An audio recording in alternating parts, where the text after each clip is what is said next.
Do you know your medicine? Weed Maps and SC Laboratories bring you an educational series on the science of clean and safe cannabis. Today's cannabinoid profile is on cannabidiol. Cannabidiol, or CBD for short, is the second most prominent compound found in the cannabis plant. A lot of the medical benefits of cannabis that are attributed to THC or other cannabinoids are actually due to the CBD content of the cannabis. It has very strong anti-inflammatory properties.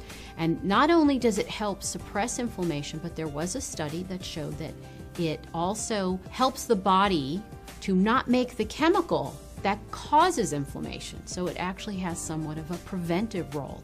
Cannabidiol has also been found to have anticonvulsant properties in that it can reduce the seizure threshold for a number of patients. I've had my own patients who have said that once they started using CBD-rich strains, they have found that they have had less episodes of their seizures. CBD is synthesized in the plant through the same pathways as THC, CBC.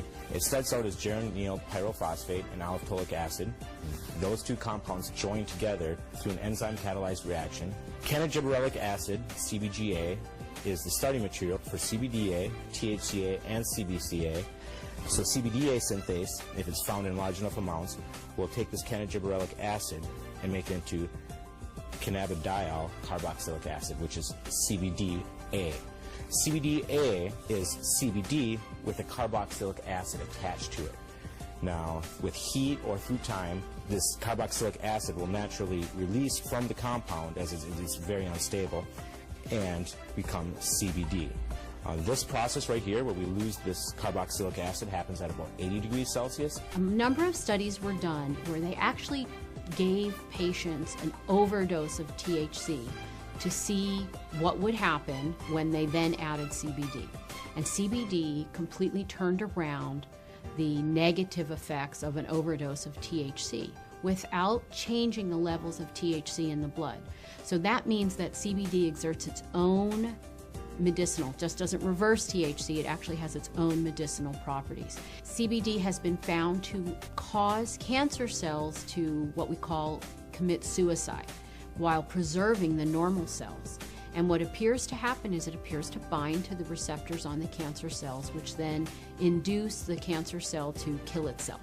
Cannabidiol has also been found to be what we call biphasic in terms of sleep. So at low doses, it's what we call alerting. It kind of keeps you awake. At higher doses, it can be very sedating and cause you to sleep. But what's nice about that is you can control whether or not you are alert or you're feeling tired. When I started testing cannabis about 2 or 3 years ago, we saw virtually no high CBD plants. Almost every plant we tested was high in THC, anywhere from 10% to 20% THC, with some outliers on either end.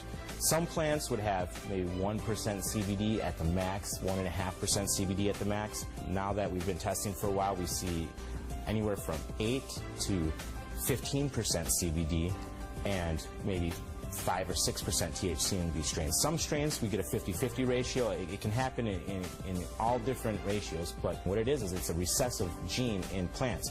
So we have breeders have to actively go and try and breed this back into these plants and find these high THC plants that might have that high CBD gene locked away and breed them together and see what they find. And really the only way you can know if it's high CBDA is testing. With testing and growers or breeders having access to that knowledge base, we see them coming back and reversing some of the trends of the last 30, 40, 50 years and breeding the CBD back into the plants. Now, there have been a number of studies that have looked at cannabidiol, CBD, exerting a protective property to damaged neurons.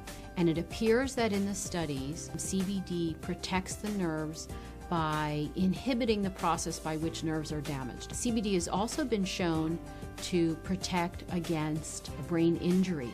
When patients or lab animals have had a brain injury, CBD appears to protect the brain from damage that occurred to the nerve cells. The studies have shown that it can actually fight MRSA, which is methicillin-resistant Staph aureus, a notorious bug that is resistant to a number of antibiotics. A topical application of cannabis was able to fight the infection, and the MRSA was eradicated from that infection site.